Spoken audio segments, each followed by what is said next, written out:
the Amazon. Today, it's a wild tangle of green, humid, alive, endless. But rewind the clock some 13 million years, and you wouldn't recognize it.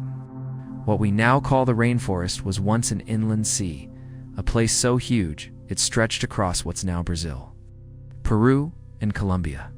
They called it Lake Pebas, a freshwater labyrinth, thick with life so enormous, so alien. It would make modern crocodiles look like toys in a bathtub. Imagine the air, heavy, wet, almost sweet with decay.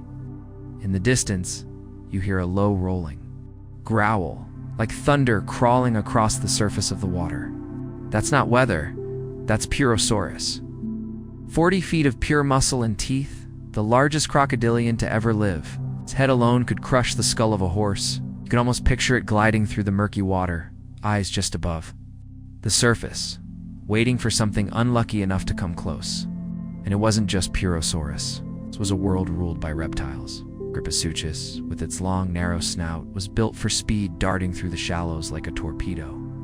Muricochus looked more like a monstrous duck, scooping up mouthfuls of fish and plants with a bill so wide it could have swallowed a small child whole. These creatures shared the same swampy kingdom, all competing for survival in an ecosystem that didn't care who ruled yesterday.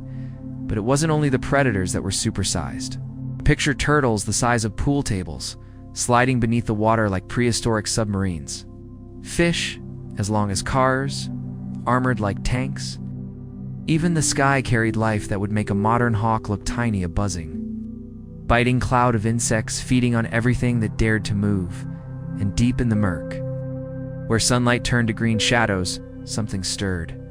Every ripple told a story of hunger, of survival, of creatures fighting to own just one corner of this endless wetland. This wasn't a jungle, it was a battlefield painted in mud and blood. Every sound, every movement meant something here. When the reeds trembled, you didn't stick around to find out why. Because in the Pebas mega wetland, curiosity got you killed fast. And yet, despite all that danger, this place was a paradise. The biodiversity was insane, millions of species thriving together, feeding, evolving, adapting.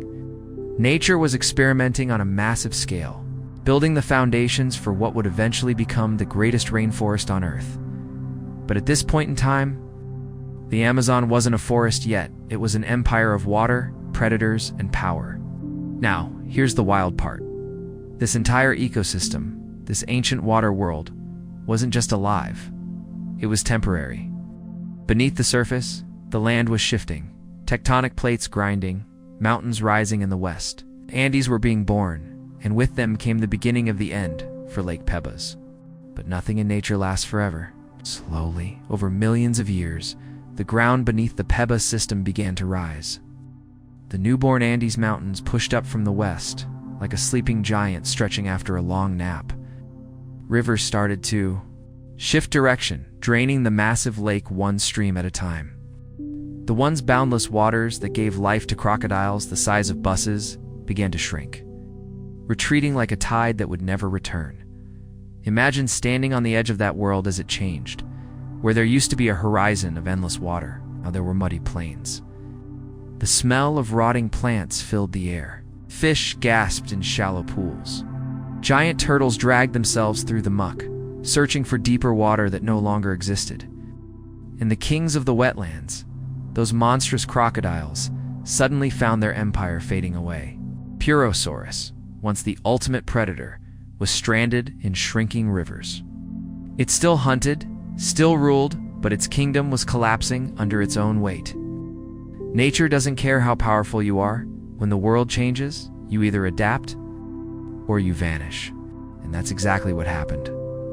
One by one, these giants disappeared into the fossil record, leaving behind only their bones as whispers of an age we'll never see again. But here's the twist. When one world dies, another is born. Collapsing wetlands gave rise to a vast connected river system, the Amazon basin. Over time, forests began to spread, roots pushing deep into what was once seabed. Plants evolved, animals adapted, and rain became the heartbeat of this new ecosystem. From that ancient lake, from the bones of giants and the ruins of a drowned kingdom, the modern Amazon rainforest emerged.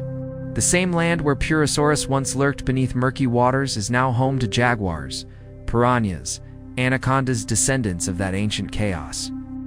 Every splash in the water, every rustle in the trees, carries the echo of that prehistoric past. The Amazon isn't just a forest, it's the living memory of a world that refused to stay buried. And honestly, that's what makes it special. Every inch of that rainforest, every river, twist, and hidden lagoon is built on layers of extinction and rebirth. It's like nature's own reminder that power never really disappears, just changes form. What once was a crocodile's empire became the green lungs of our planet. So the next time you see a documentary about the Amazon, remember it's not just about trees and rivers. You're looking at the ghost of an ancient inland sea, a place where giants ruled, vanished, and made way for something even more extraordinary. If that kind of deep time journey blows your mind like it does mine, drop a comment and tell me which prehistoric world you want us to explore next. Maybe the mammoth plains of Ice Age America, or the dinosaur islands of the late Cretaceous? Either way, make sure you hit that subscribe button and turn on notifications, because here on Prehistoric Medievals, we're not just talking about history, we're bringing lost worlds back to life.